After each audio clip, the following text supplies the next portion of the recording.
नमस्कार साथियों। तो आप अगर विभाज्यता का नियम नहीं पढ़े हैं तो इसको ध्यान से देखिएगा, क्योंकि ये बहुत जरूरी है। हर व्यक्ति के लिए, हर जो पढ़ने वाला स्टूडेंट है उनके लिए बहुत आवश्यक है। आज हम पढ़ेंगे विभाज्यता का नियम। तो विभाज्यता के नियम हमें क्या पढ़ना है, जैसे कि दो से अगर ये संख्या दिया है, मान लीजिए कि कितना इकाई, दहाई, सैकड़ा, हजार, 10,000, लाख, 2,56,452 दो से विभाजित है तो कैसे है। तो ये संख्या दो से विभाजित है कि नहीं, तो आपको कुछ नहीं करना है। सबसे पहले इसके इकाई अंक पर जाना है। तो इकाई अंक इसका कितना है, दो है। इसका इकाई अंक कितना दिया है, तो दो दिया है। यानी कि दो क्या है, सम संख्या है। अगर सम संख्या रहेगा, यानी कि इकाई अंक अगर 0, 2, 4, 6, 8 रहे तो वह संख्या दो से विभाजित होती है। क्या रहे, 0, 2, 4, 6, 8, ये सब संख्या रहे तो संख्या दो से विभाजित होगी। तो जो दिया गया पूरा अंक है इसमें दो क्या है, यानी कि सम संख्या, इसमें भी दो दिया है, यानी कि इकाई अंक दो है। तो ये हमारा दो से विभाजित है, यानी कि जितना संख्या आपको दिखाई दे रहा है ये दो से कटेगा। ठीक, ये दो से कट जाएगा।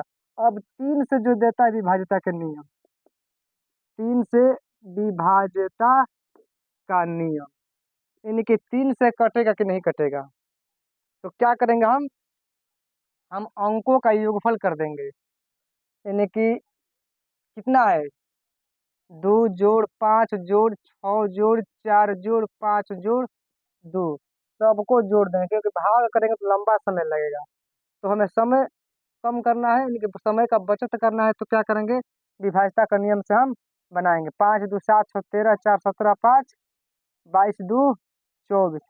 तीन के पहाड़ा में 24 है या नहीं, तीन के पहाड़े में 24 है। तो तीन के पहाड़े में 24 है तो ये हमारा तीन से विभाजित है। यानी कि इसका नियम यही है, कहता है कि जब अंकों का योग अंकों का योग तीन से कटे तो वह संख्या भी वह संख्या भी तीन से विभाजित होगा।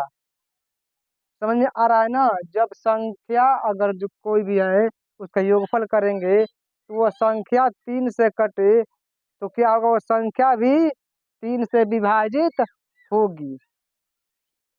तो अब हमें पढ़ना है चार से विभाज्यता का नियम। क्या पढ़ना है हमें, चार से विभाज्यता का नियम। तो चार से विभाजित ये संख्या है कि नहीं, तो आप क्या करेंगे, तो आप लगेंगे भाग करने। चलो भाई भाग करके देख लेते हैं कट रहा है कि नहीं कट रहा है, तब तक समय ज्यादा लग जाएगा।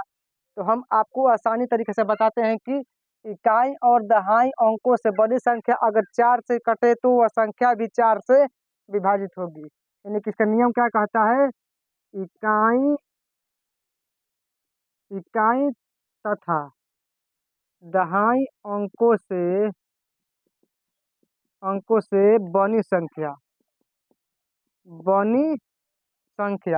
चार से विभाजित हो तो संख्या भी चार से विभाजित होगी। तो यहाँ पर 52 दे रहा है, यानी कि 52 चार से कटेगा कि नहीं, तो 52 चार से कट जाएगा, यानी कि 13 चौके 52। तो आप ट्राई भी करके देख लीजिए ये हो रहा है कि नहीं। तो ये हमारा 25 64 52। अब हम भाग करेंगे, 4 छक्का 24, ये हमारा एक हुआ 6, 6 चौके 16, ये हमारा कट गया, उतरा 4, 4 एकम 4 कट गया, ऊपर से उतरा 5, 4 एकम 4, यानी कि एक बचा।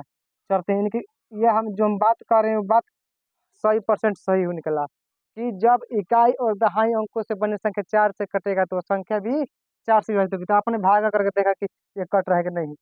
तो हमने आपको क्या बताया, ये दोनों जो संख्या है चार से कट रहा है, इसलिए चार से ये संख्या पूरा जितना संख्या है सब विभाजित है, यानी कि भाग करने की कोई आवश्यकता नहीं है। अब हमें पांच की विभाज्यता का नियम देखना है कि यह संख्या पांच से कटेगा कि नहीं। तो पांच का विभाज्यता का नियम क्या कहता है, पांच का विभाज्यता का नियम क्या कहता है, अगर संख्या का इकाई अंक 0 और 5 रहे तो संख्या 5 से कटेगा। यानी कि संख्या का इकाई अंक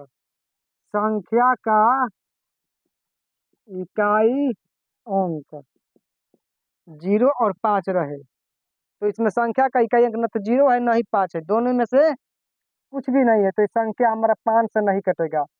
हम 100% दावा ठोकते हैं कि संख्या 5 से नहीं कटेगा। अब हमें 6 से देखना कि संख्या हमारा 6 से कट रहा है कि नहीं, यानी कि 2,56,452 6 से कट रहा है कि नहीं। तो जी हाँ, ये 6 से कटेगा, क्योंकि जो संख्या 2 और 3 दोनों से कटेगा, 2 और 3 दोनों से कटेगा, वही संख्या 6 से भी कटेगा। जो संख्या 2 और 3 दोनों से कटेगा वो संख्या 6 से कटेगा। तो ये रहा हमारा 6 से विभाज्यता का नियम। 6 से विभाज्यता में क्या होगा, जो संख्या 2 और 3 दोनों से कटेगा वो संख्या 6 से भी कटेगा। तो ये हमारा चल रहा है विभाज्यता का नियम। तो अब हमें पढ़ना है 7, 8 और 9, 10, 11 का विभाज्यता का नियम। तो अगर नए हो तो चैनल को सब्सक्राइब कीजिएगा, पुराने हो तो लाइक कीजिएगा, शेयर कीजिएगा, कमेंट कीजिएगा, क्योंकि अब हम आपको पढ़ाने जा रहे हैं 7, 8, 9, 10, 11, 12 का विभाज्यता का नियम। तो चलिए हम वीडियो में आगे बढ़ते हैं।